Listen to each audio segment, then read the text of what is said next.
Transmission अचानक silence में cut होती है और किसी की रोरिंग वॉइस सुनाई देती है जो हैन फैंग को बुला रही है।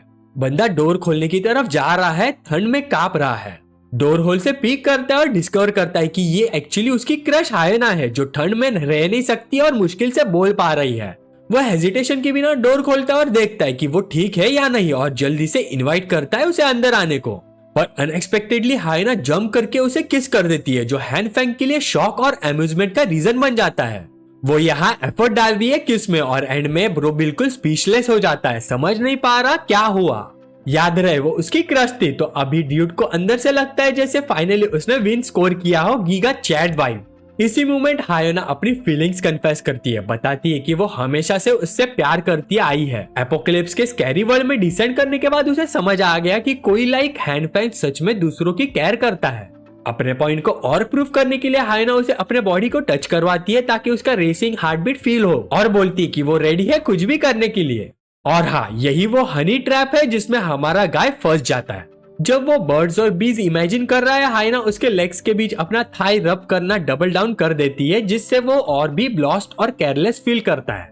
वो भी अपने फीलिंग्स शेयर करता है, बोलता है कि वो उसके लिए दुनिया है लेकिन अभी ऐसे बिहेव करना सेंस नहीं बनाता। हायना एक एक्सीलेंट मैनिपुलेटर है क्योंकि वो बोलती है कि ब्रो अपनी आईज क्लोज करे ताकि प्रोसेस एंजॉय कर सके। फुल ऑफ जॉय वो अपनी आईज क्लोज करता है, सोचता है कि आगे क्या होने वाला है। लगता है जैसे बच्चे का एक्साइटमेंट है उसके अंदर। पर फिर उसका फर्स्ट किस उसके क्रश के साथ फॉलो होता है उसके स्कल के बैश होने से, उसके बास्टर्ड बॉयफ्रेंड के हाथ से। हैवी स्मैश से उसके बॉडी के इर्द गिर्द पदल बन जाता है। पुअर गाय ठंड और पेन में कांप रहा है जब हायना अपनी टेरर एक्सप्रेस करती है। वो एक्सपेक्ट नहीं कर रही थी कि एक्चुअली कोई कोल्ड ब्लड में मार देगा। पर उसका बॉयफ्रेंड रिमाइंड करता है कि वो इनोसेंट बिहेव नहीं कर सकती क्योंकि शुरू से समझ गई थी कि ये गाय जाएगा। वो हैन फैंग को स्पेयर नहीं करने वाले। जब दुनिया के सब लोग एपोकलिप्स में सिर्फ अपने लिए है तो केयर करना कौन सा ऑप्शन है। वो लोग अपना हैप्पीनेस एक्सप्रेस करते कि हैंग फैंग के रिसोर्सेस और लूट डिस्कवर हो गए और नाइस गाय जो काइंडनेस दिखाना चाहता था अब अपनी ही ब्लड में ड्रेंच और मूव नहीं कर पा रहा। डेथ से क्लिंगिंग उसे डोमिनेट करता है और लास्ट चीज जो वो देखता है वो है हायना अपने बंदे के साथ लवी डवी हो रही है। उसका डिमाइस एक रूथलेस वुमन की प्लानिंग की वजह से हुआ। अपने फाइनल मूवमेंट में वो वाव करता है अगर सेकेंड चांस मिला वो किसी का टॉय बन के उसे और डिस्कार्ड होने से रोकेगा। जैसे उसका कॉन्शियसनेस फेड होता है, टेरिफाइंग फीलिंग की जगह शिमर वार्म लाइट आती है जो उसे करीब ले आती है। पहले वो सोचता है कि शायद हेवेंस का रास्ता है, पर फिर उसके इनोसेंट एक्सपेक्टेशन स्पॉइल हो जाते हैं जब स्पिरिचुअल बॉडी एक वर्ल्ड ऑफ पेन एक्सपीरियंस करता है और 100 पीसेस में बर्स्ट हो जाता है। इस ट्रॉमेटाइजिंग सीक्वेंस के एंड में वो जोल्ट अप अवेक होता है अपने बेड में। उसका फेस स्वेट से भरा है और वो अपने सराउंडिंग को क्वेश्चन करता है। हैन फैंग अभी थोड़े सेकंड्स पहले ही फेड हो रहा था पर अब वो ओके है। सिर्फ ओके ही नहीं, दुनिया भी ठीक है, कोई अपोकलिप्स के साइन नहीं। सूरज वार्म है। 30 मिनट्स वेट करने के बाद भी ये वो वार्मथ है जो उसने सोचा भी नहीं था कि दोबारा देखेगा। हैन फैंग कैलेंडर चेक करता है और रियलाइज करता है कि आज जून 20 है। ओरिजिनल टाइम में एपोकलिप्स जुलाई 15 से स्टार्ट होना था। मतलब उसका पोस्ट डेट रिग्रेशन हुआ और वो वापस टाइम में आ गया है बस कुछ वीक्स एपोकलिप्स से पहले। उसके फेस पे शॉक, अम्यूजमेंट और कंफ्यूजन का कॉम्बो साफ दिख रहा है। क्लियरली वो एक्सपेक्ट नहीं कर रहा था कि वो दोबारा रिबॉर्न होगा, पर इस बार कुछ चेंजेस के साथ वापस आया है। अब बात करते हैं उस ग्लोइंग रेड हैंड की। जब से हैन फैंग ने कॉन्शियसनेस रिगेन किया है उसका हाथ बस कंटिन्यूअसली रेड ग्लो कर रहा है। वो ट्राई करता है वेव करने का पर कुछ नहीं होता। ग्लो का फील वार्म है और कोई पेन नहीं है। पहले तो उसने सोचा कि शायद उसका माइंड ट्रिक कर रहा है, पर फिर हैन फैंग अचानक स्नीज कर देता है और एक और इंट्रिगिंग डेवलपमेंट होती है। वही हाथ जो अभी तक रेड ग्लो कर रहा था अभी ब्राइट ग्रीन ग्लो कर रहा है और उसकी कंफ्यूजन और बढ़ जाती है। पर इस बार एक डिफरेंस है, हैन फैंग एक्चुअली अपने ग्लोइंग पावर के मैग्नीट्यूड को कंट्रोल नहीं कर पा रहा। हरी और पैनिक में वो वहाँ खड़े रह के अपने नए प्रॉब्लम्स पे लॉस्ट लगता है। ग्लो अचानक श्रिंक होने लगता है उसके हाथ में। ग्रीन ग्लो का बिहेवियर रेड वाले से ऑड और डिफरेंट है। एक सीट लेके वो अपनी sudden drop in energy express करता है। हाँ, ग्रीन ग्लो एक्टिवेट होने के बाद से उसका बॉडी पहले से ज्यादा ड्रेन फील कर रही है। फ्रस्ट्रेटेड एंगर में हाथ वेव करता है और एक सडन रियलाइजेशन आता है। ये एग्जैक्टली वैसे ही हो रहा है जैसे वो मानवा स्टोरीज जो वो पढ़ना पसंद करता है। सेम फैशन में कैरेक्टर रिबॉर्न होता है और इस बार ओवर पावर्ड एबिलिटीज के साथ। अपनी पावर टेस्ट करने के लिए ब्रो एक धारदार नाइफ निकालता है होपिंग फॉर मिरेकल, पर फनी पार्ट ब्लेड रिएक्ट ही नहीं करता और वो वहाँ खड़ा है जैसे क्लाउन। ऊपर से टमी भी ग्रम्बल कर रहा है एनर्जी लॉस की वजह से। फ्रिज चेक करना भी वेस्ट है, वहाँ कुछ भी नहीं। सिचुएशन उसके लिए और ट्रबलसम होती जा रही है। उसे कुछ खाना ही होगा, नहीं तो दोबारा अनकॉन्शियस होने का रिस्क है। तभी एक आइडिया आता है जब वो रोस्टेड सोयाबीन का जार देखता है। एपोकलिप्स में फिजिबल स्नैक प्रॉपर मील नहीं है, पर अभी के लिए फीलिंग है। वो एक बीन उठाता है और अपने मुंह में डालता है, पर जैसे ही डालता है सोयाबीन एक्सप्लोड करके फुल्ली ग्रोन बीन प्लांट बन जाता है। हैनफेंग समझ नहीं पा रहा कि ये सोयाबीन की वजह से हुआ या उसने खुद किया। उसका ग्लोइंग ग्रीन हैंड और एग्जॉस्शन दोनों डिसअपीयर हो जाते हैं। एक बीन स्प्राउट ग्रैब करके पॉप करता है, अमेज्ड है, ये उसकी न्यू पावर्स है। इम्प्रेस होके वो इंटेंसली स्टडी करना चाहता है, पर करंट स्टेट में कुछ इश्यूज पहले हैंडल करने होंगे। सबसे पहले सप्लाई स्टॉक करने का, ताकि एपोकलिप्स में शॉर्टेज ना हो, इसलिए वो सुपरमार्केट की तरफ जाता है। नेक्स्ट सीन में वो बिजी क्राउड में नेविगेट कर रहा है, सब अपनी अपनी थॉट्स में लॉस्ट और चैटर कर रहे हैं। हैनफेंग कंफ्यूज है और अपने थॉट्स कलेक्ट करता है। अब तक उसके पास 2 टाइप्स के रेडिएटिंग हैंड्स है और ग्रीन वाला ज्यादा अनस्टेबल है एग्जॉशन इफेक्ट्स के साथ। और फिर एक लास्ट पार्ट शायद सबसे इंटरेस्टिंग, जब उसने सोयाबीन टच किया ग्लोइंग हैंड से वो प्रॉपर बीन स्प्राउट बन गया। अभी भी उसे स्पेसिफिक समझ नहीं आ पाया अपने पावर्स का, इसलिए फ्रस्ट्रेटेड है। लॉस्ट इन थॉट उसे एक फेमिलियर वॉइस सुनाई देती है, हाइना की, वही चुड़ैल जिसने उसे प्रीवियस लाइफ में बिट्रे किया था, यहाँ उसे देखने आई है। ड्रॉप डेड गॉर्जियस है, पर रिस्क लिटरल है, इन्वॉल्व होने का मतलब 6 फीट अंडर। हैनफेंग प्रीटी शॉक्ड है उसे दोबारा एनकाउंटर करके। थोड़ा बैकग्राउंड ऑन क्रश, ली हाइना उसकी लॉन्ग टर्म क्रश थी 3 साल से। उसने हर ट्रिक यूज किया था उसे लाइक करवाने के लिए, पर डीप डाउन ब्रो जानता था कि वो सिर्फ बैकअप था, अगर कुछ भी नहीं हो। अब जो हुआ, जो बिट्रेयल हुआ, कोल्ड ब्लड में किया गया, उसके बाद ब्रो पिस्ड है। रेज बॉडी में फील हो रही है, पर वो उस टाइप का नहीं है इंस्टेंटली बैलिस्टिक होने का, कंसिडरिंग रीबर्थ सिचुएशन। हैनफेंग अपने आप को एश्योर करता है और काम होता है, सोचता है कि प्रॉपर रिवेंज कभी और करेगा, अभी के लिए सप्लाईज गैदर करनी जरूरी है। हाइना कंसर्न शो करती है, हाथ वेव करके अटेंशन ग्रैब करने की कोशिश करती है, क्योंकि वो स्पेस आउट लग रहा था। पोलाइटनेस मेंटेन करते हुए वो हाइना को कॉम्प्लीमेंट देता है, बोलता है कि इतनी ब्यूटीफुल हो कि थोड़ा स्टंट हो गया। वो रिस्पॉन्ड करती है, स्मूथ टॉकर बोलती है और शॉपिंग के लिए इनवाइट करने का अच्छा अपॉर्चुनिटी समझाती है। पर इस अटेम्प्ट के बावजूद गर्ल स्ट्रेट अप रिजेक्ट हो जाती है, जैसे हैनफेंग उसको इग्नोर कर रहा है। रियलिटी चेक उसे हार्ड हिट करता है और वो लॉस्ट ऑफ वर्ड्स होती है।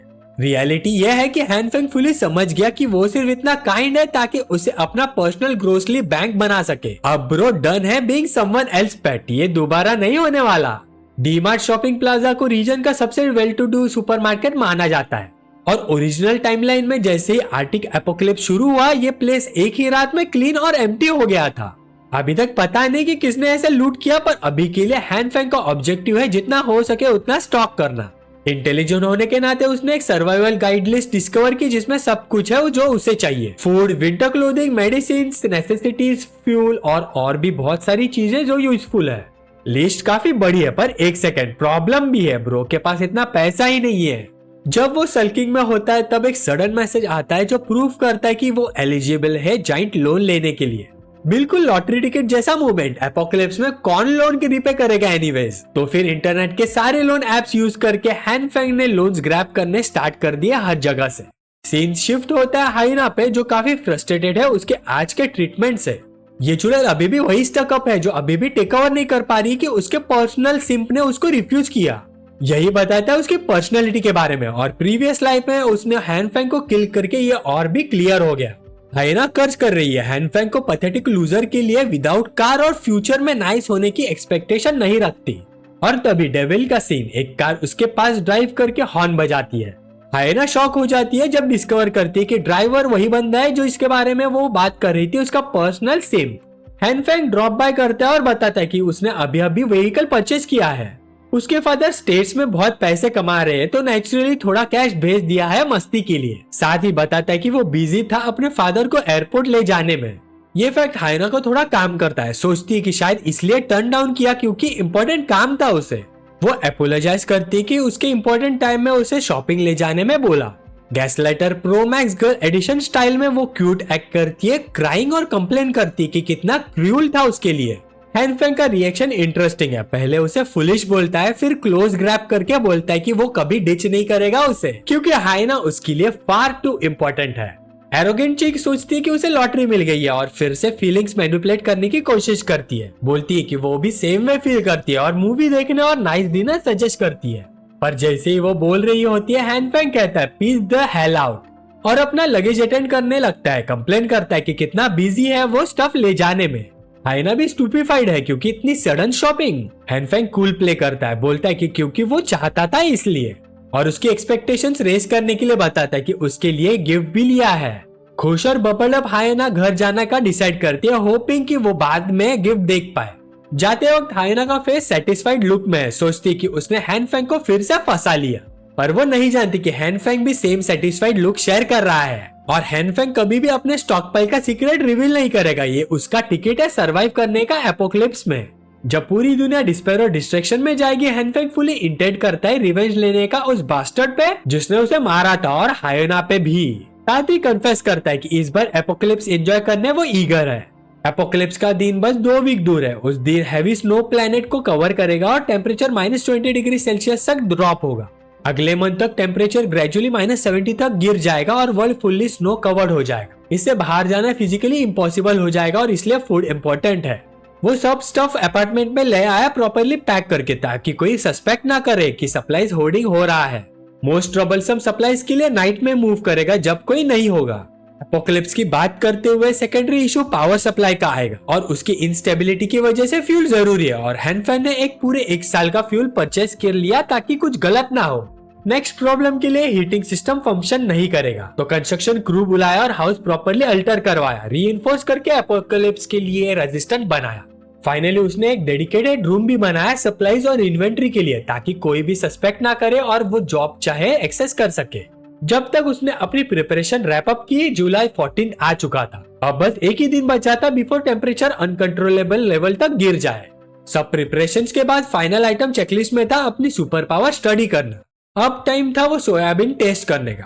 प्रॉब्लम ये था, अभी तक उसने मेन ट्रिगर नहीं फिगर आउट किया था अपने एबिलिटी का। पर एनीवेज हैनफेंग डिसाइड करता है एक स्पूनफुल लेने का, और फियर्स के बावजूद होप करता है कि कम से कम फूड एडिबल है। हाफ प्लेट फिनिश करने के बाद सेफ कंक्लूजन ये था कि बीन्स कोई टेरिबल इफेक्ट नहीं दे रहा है, मतलब वो सेफली प्रोड्यूस और खा सकता है फूड यूजिंग उसकी पावर्स। पर ट्रिकी पार्ट अभी भी था, कैसे या क्या चीज उसके हाथ को ऐसे ग्लो करवा रही है। एक्सपेरिमेंटेशन के बेसिस पे अब तक उसने सिर्फ सोयाबीन ट्राई किए थे, इसलिए वो फ्रिज को इंस्पेक्ट करता है, होपिंग कुछ और वेजिस ट्राई कर सके। फिर नून क्वाइटली इवनिंग में चेंज हो जाता है। ड्राउजी और वीक हैनफेंग अपनी आईज ओपन करता है, क्वेश्चन करता है कि क्या अभी पास आउट हो गया था। ब्रो के हाथ में ब्रोकली और किचन वेजिटेबल से स्प्लैटर्ड है।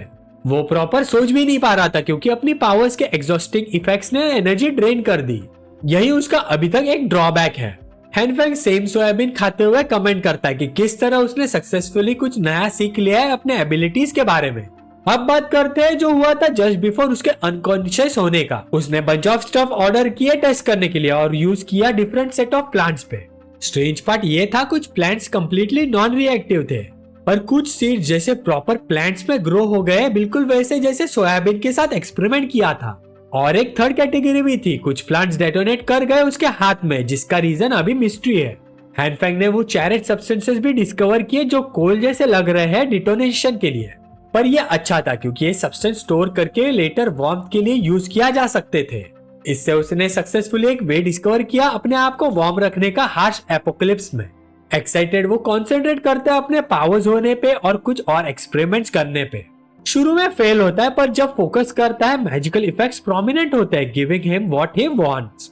और फिर bro Hanfeng deprived of energy floor पे गिर जाता है।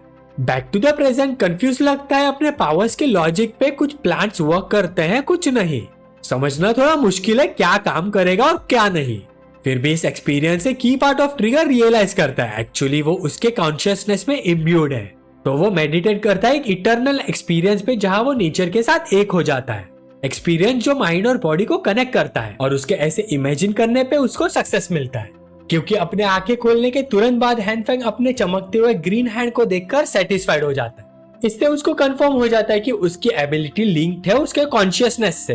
वो और टेस्ट करने के लिए मीट पे भी ट्राई करता है, पर पुअर गाय डिसअपॉइंटेड होता है जब काम नहीं करता, मतलब बस प्लांट्स पे ही जीना पड़ेगा। कॉन्सेंट्रेशन और बेगिंग के बावजूद कुछ नहीं होता। फिर वो अपने थॉट्स को क्वेश्चन करता है। अपने मेडिटेशन टेक्निक को याद करते हुए जब वो मेडिटेट करता है तब वो एक्सपीरियंस करता है 2 यूनिक कलर्स, एक रेड और एक ग्रीन। वो आगे ये सोचता है कि अभी तक उसने रेड को यूज ही नहीं किया, तो इस बार आंखें बंद करके ट्राई करता है कनेक्ट करने के लिए माइंड को सेकेंड एबिलिटी। शॉक में हाथ रेड ग्लो करता है और मीट इफेक्ट होता है, डिस्गस्टिंग स्पाइकी ब्लॉब बन जाता है।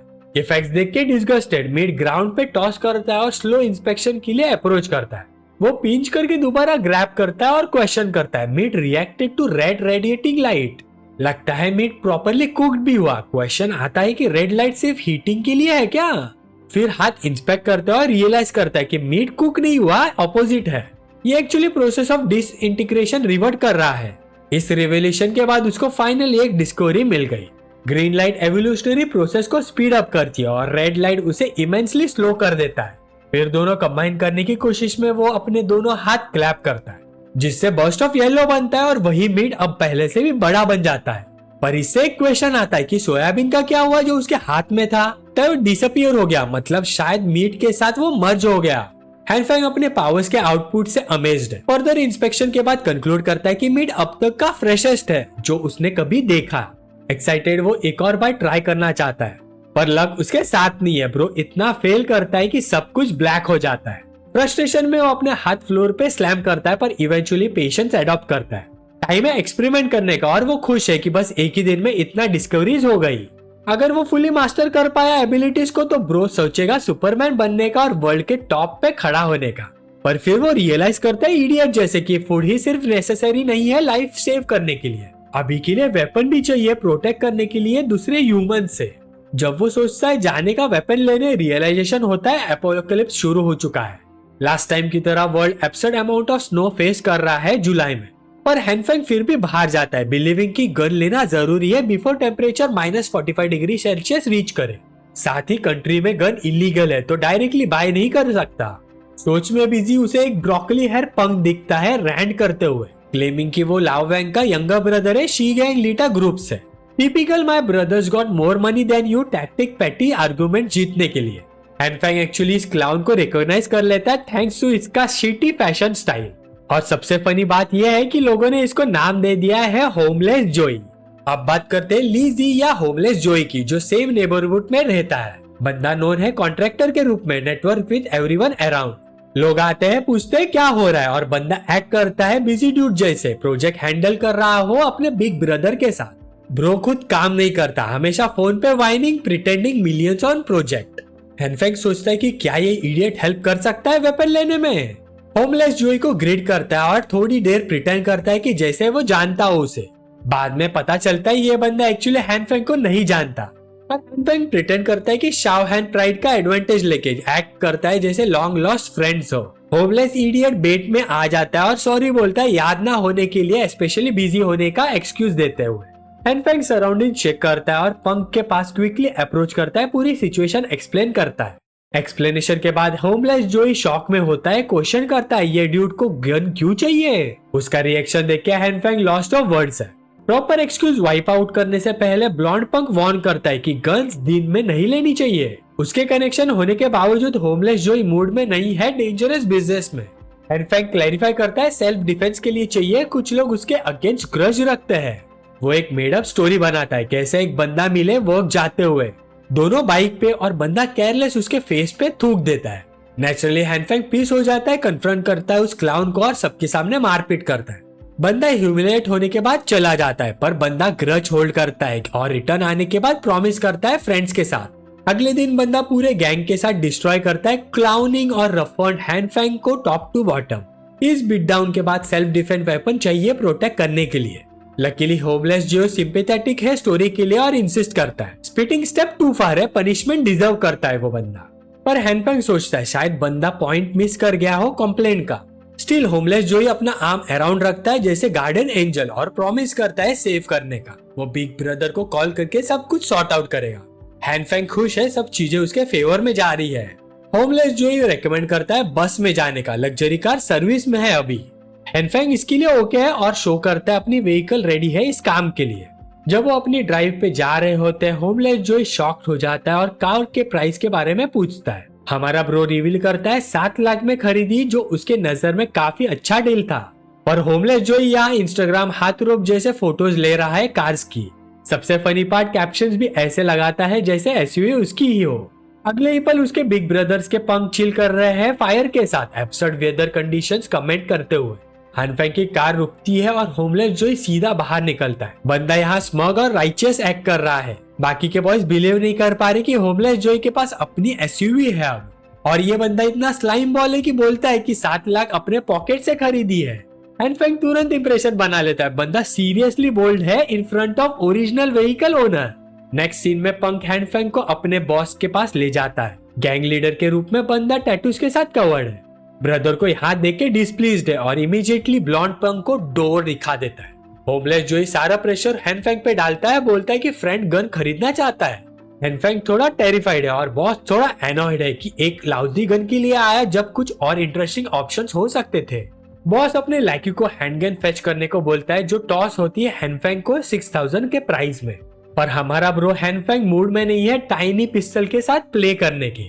नो, वो full John Wick mode plan कर रहा है और longer weapons with scope request करता है।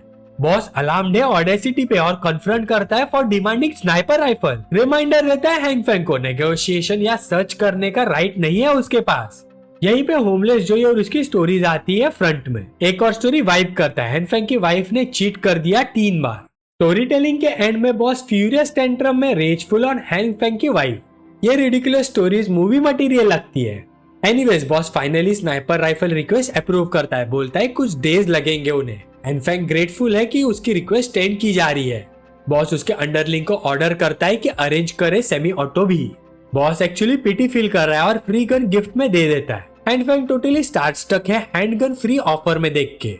ग्रेटिट्यूड रिटर्न करते हुए ब्रो इंपॉर्टेंट इन्फो गैंग को स्लिप करता है। उसके गवर्नमेंट के फ्रेंड्स है और वेदर कंडीशंस और वर्स होने वाला है। मतलब बेस्ट है क्विकली स्टॉक अप सप्लाईज क्योंकि जल्दी रन आउट हो जाएंगे। इस बार हैनफेंग सीरियस गेस मेंटेन करता है एडवाइस के वेट के साथ। बॉस एडवाइस एक्सेप्ट करता है और मीटिंग कंक्लूड होती है। वापस आते हुए होमलेस जोई बताता है कि कैसे हैंडल किया मीटिंग जैसे प्रो मीडिएटर। सोचता है अच्छा है ब्रदर प्लीजेंट मूड में था आज। हैनफेंग ग्रेटफुल है होमलेस जोई पर तो वादा करता है उसे कुछ सिगरेट्स के पैकेट देने में। होमलेस जोई पहले गुडनेस का एक्ट करता है फिर इवेंचुअली केव करता है ऑफर में। Funny part 1 carton full cigarettes request करता है जॉब के लिए। सोचता है इजी रिक्वेस्ट है। उसी वक्त हैनफेंग अपनी चेकलिस्ट पे फोकस करता है। सब कुछ रेडी है एपोकलिप्स के लिए और बाकी टाइम एबिलिटी स्टडी करने में स्पेंड होगा। सिर्फ एक चीज सॉल्व करनी है फुट ट्रबल्स, उसके बाद स्मूथ सेलिंग। कॉन्फिडेंस में प्लान्स के बीच वो स्लिप कर जाता है और होमलेस जोई के सामने और रियली बैड फॉल कर लेता है।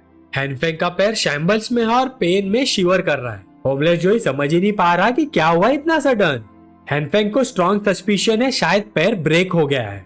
वो अपने कार कीज जोई को देता है। हेल्प के लिए हॉस्पिटल तक ड्राइव करने को बोलता है। ब्लॉन्ड पंक साइलेंस में स्टेयर करता है और शेमफुली रिवील करता है कि उसके पास ड्राइवर लाइसेंस नहीं है तो अब उन्हें ओल्ड स्कूल अप्रोच लेना पड़ेगा। होमलेस जोई ट्राई करते हैं कि अपने ब्रो को उठा के हॉस्पिटल ले जा सके पर सीन इतना डिप्रेसिंग है कि हैनफेंग टैक्सी ऑर्डर कर देता है टॉर्चर अवॉइड करने के लिए। फिर next scene hospital. Receptionist area में Jiyoon head nurse night shift में काम कर रही है। वो खिड़की के बाहर ऑब्जर्व कर रही है स्नो हर घंटे हैवी होता जा रहा है। पर सडनली एक इमरजेंसी कॉल आता है। उसे हॉल में आने का बोलते हैं। स्टाफ शॉर्ट है।